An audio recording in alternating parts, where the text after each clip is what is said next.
And how tough was it out there, despite the success that you had? Yeah, I think it was a good effort keeping under 400 on that wicket. I thought yesterday it was probably at its flattest. Today, as the day's gone on, it's turned a little bit more for the spinners. But generally, I think it was a really good effort to try and to keep them under 400. And we know now we've got to bat big. We've got to bat a long time to try and win this game. But that's what you've got to do in the subcontinent. And we got off to a decent start today with the bat. We just need a couple of guys to go big. Another remarkable effort from you. Nasser was saying in commentary that you're just getting better and better, and he put that down to your positive mindset. Is that part of it, that you're always striving for the next challenge, learning all the time, even at your age? Even at my age, yeah. To be honest, age is something that I don't really take into account. I don't wake up thinking, right, I'm 38 and however many days. I'm thinking, you know, I'm still someone who can do a job for England. I can still win games of cricket. I still love working at my game. Still love doing the fitness stuff and keeping in good shape and you know, feeling as good a shape as I've ever been. And then today, obviously, it was the last 2 days.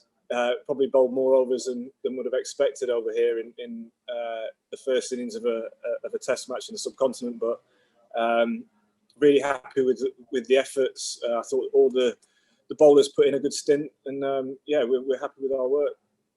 And you touched on it already. How important is it tomorrow to go big and to try and at least get parity, if not a decent lead in this first innings? Yeah, well, I think it's pretty important to try and get a lead if we can. Just thinking of how the game's going to go with the pitch deteriorating, we don't want to chase down too many in the fourth innings if we're going to win. So, you know, we saw that 73 that we chased in the first game. You know, it can look a little bit tricky if you lose a few early on. So, you know, we've got to try and bat as well as we can, bat long, and a couple of guys to go big. You know, a couple of decent hundreds, as we saw in the first innings, really makes first test match really makes a big difference. Thanks, Jimmy. Well done today. Cheers, thank you. Okay, we'll go with Rory then. Dean, please. Hiya, Jimmy. Thinking back to 2018, I remember when you were sitting out that third match, you said you'd felt like a bit of a spare part in the Test series. Is the pitch just offering you a bit more, or have you sort of gone back to the drawing board and worked out how you were going to be more than that in this series? I think the two pitches we've had here at Galle have offered a bit more for the seamers than we got last time we were here. We're not doing anything different or out of the ordinary. The last couple of days we've used our skills really well. I think we've used the cuts as well, but we've been pretty relentless with the areas that we've bowled. It's not rocket science. We try and keep it as simple as possible. Make the batsman play, try and hit the top of off stump with the odd bouncer, and that's as simple as we try and keep it. And I think it worked in most places you go. So we've had a bit of a reverse swing here yesterday, which helped. But generally, it's just trying to put as many balls in the right areas as we can and be absolutely relentless. And as a bowler who's no doubt keen to have a bit of time with your feet up, how reassured are you with the way Joe goes about things at the crease in particular? He seems to be just so on top of things at the moment. Yeah, I feel like he's a real calming influence on the team. Certainly at the moment, both around the dressing room as captain and out in the middle. And to have someone like him in the team who's obviously in good form at the moment is great with the bat, and hopefully other guys will follow his example tomorrow and stick with him and try and build some big partnerships. Cheers, Rory. We'll go with Dean. Go ahead, Dean. Yeah, hi Jimmy, well bowled. You've obviously put together a pretty decent body of work now all over the world. In many ways, are you even more proud of the days when you get 6 in Galle than you are when you get 7 for Trent Bridge? Is that more of a badge of honour in a way? Yeah, I guess so. Yeah, I think certainly because the conditions are very different. You do feel like it's a bigger achievement. Certainly, the weather's been rocket hot in the last couple of days as well. So to bowl the amount of overs I've bowled, and to get the wickets and the rewards is certainly feels very very good. Yeah, couldn't think of a better word than that. Sorry, Dino. And also just the fact that you picked up your best figures out there in this your most recent game. Are you even surprising yourself a little bit just at how you keep pushing the bar a little bit further over time? No, I don't think I'm surprising myself. I think through experience, I think in anything that you do, the more effort you put in, the work you put in behind the scenes, the more rewards you get generally, and that's what I feel like I'm doing at the minute. I've worked really hard on my fitness in the last 12 months. The lockdowns have actually helped that quite a bit, and I feel in really good shape at the moment. And I'm working on stuff like running technique and things like that. They're actually going to make me quicker, and I don't see why I can't keep improving just because I'm getting older. So and again on the skills stuff, bowling the nets here, seeing Stuart bowl well in that first game, using his leg cutter really well. That's something I've been working hard on, trying to make sure that those sorts of skills are up to scratch. So I think that the more work you put in, generally this game at some point will give you the rewards, and certainly that's how I felt this last couple of days. Okay, Simon Wilde and then Andrew Miller. Hi, Jimmy. Well bowled. You've played a few tests under COVID regulations now. Just wondering, does the inability to use saliva on the ball and the rest of it, has it handicapped you? It doesn't seem to have done. You seem to be managing to, manipulate the ball in the same way. Have we been overplaying that issue? We did find it tricky in England in the summer, but you walk out your hotel room here and you've got a sweat on, so we're not struggling for moisture to put on the ball here. But yeah, in England it was a bit tricky to start with. But I don't think it's a huge issue, to be honest. It's not really affected us that much at all. Okay. And have you and Broad, between you, made a case for playing together in Chennai next week? I'd like to think so, yeah, but I'm sure the coach and captain have got their thoughts, and the selectors have got their thoughts. All we can do as bowlers is try and perform when we get given the chance, and that's what we've done in the last two games. I think it's great that we've got as many bowlers as we have in form and bowling well. There's guys sitting on the sidelines here that have worked tirelessly as well.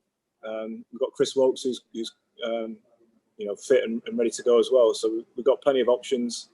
All we can do is just try and keep performing, and hopefully we get the nod. Okay, thank you. Okay, finish off one each from Andrew, Richard Gibson and Ali Martin. Hi, Jimmy. Well bowled. Just a quick one on Joe. I mean, he obviously went past Geoffrey Boycott's runs tally this evening. He's got his 100th test next week. I mean, all about going past milestones and what have you. But does there come a point when those milestones start stacking up in quite this sort of way that they sort of help you sort of settle into a game or anything like that? I mean, is it significant for him to have those milestones under his belt, and because he's looking at such good form at the moment? Yeah, I'm pretty sure that he's not thinking about milestones when he's out there. I'm not sure he's that sort of player. There are players that like to do that. I know Cookie counted pretty much every run that he got, but I don't think Joe's as sort of detailed as that. I think he just likes batting here. He's got a brilliant game plan against spin, and he shows that on the field, and I think that does sort of leak down into through the team and helps other guys when they're trying to perform out here, because it's different coping with the heat, coping with some quality spin bowling. So I think that's all he focuses on, and he's doing a great job of it. Richard, one please, and then two. Hi, James. I just wondered, for someone who's sort of been a permanent member of the team, I wonder how difficult it was with this sort of rotation and being left out for someone like you. I know Stuart's talked about playing 2 of 6 maybe of these tests. Psychologically, how difficult has that been to cope with for you, or has it not been at all? Yeah, I mean, it was. It can be difficult. Obviously, we realise now that certainly in these conditions as well, you need to rotate. You need to keep bowlers fresh. But still, saying that, having not played since August, feeling really good coming into this, feeling like I was raring to go, felt in really good rhythm and really good physical shape. When you do get told that you're not playing, it is frustrating. But obviously then all that made me do was then, right, focus on the second test. What can I do to prepare best I can for that game? That's all I did. And you try and support the guys out who are on the field, because we've got a bit of an inexperience here as well, trying to help the guys out who are learning their trade and learning to bowl in these conditions, and then get yourself ready. And that's what I did. And yeah, it can be frustrating, but I think the older I've got, the more I realise that they're looking after us. They're trying to manage us through. We're playing a lot of Test cricket in a short period of time, so we're aware that we're going to have to rest from time to time. And the running technique, is that something that's to try? What is behind the running technique, please? Well, I just want to get. I feel like I can get quicker and I can keep improving on my fitness. So I'm just trying to find ways of doing that. And I've done a lot of work in the gym, and I've sort of got obsessed with watching sprinters as well. I'm obsessed with Carl Lewis at the minute, watching him run. I don't know if you can see a comparison with me. Ball to the boundary, but I've been watching a lot of him. But yeah, it's just trying to basically take pressure off my body. And if I've got good technique doing stuff, then that will take pressure off areas that I can, then hopefully muscle injuries don't come around as much as they can do as you get older. When you say quicker, do you mean quicker with the ball? Got to move on. Sorry, we've got to get a coach back to the hotel. So last one, Ali. Oh, thanks. Sorry. I was just asking possibly for a word on Mark Wood, not just in terms of being able to break partnerships on a flat pitch like that and what that does for him, but also in terms of the amount of workload that he's got through here as well, back-to-back tests and some big spells. Yeah, well, I think it's going to do wonders for him going forward.